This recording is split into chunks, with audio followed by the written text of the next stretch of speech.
आखिर क्यों पल में यूं दीवाना मैं हो गया तुम्हें जो मैंने देखा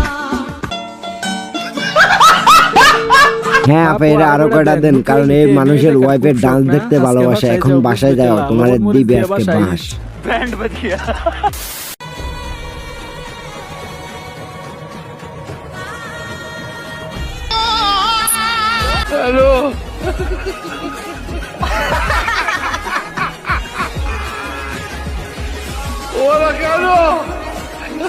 এটা কে বলে প্রকৃতির বিচার? আফুটার পিছনটা মনে হয় থেতলা হয়ে গেছে, এই জন্য মানুষ বলে মানুষকে কষ্ট দিতে হয় না। এটা নিয়ে আপনার টেনশন করার কিছুই নাই। সমতল ভূমিতে কিছু হয় না, রডের ভিতরে রড বাড়ি গেলে রড ভেঙে যায়।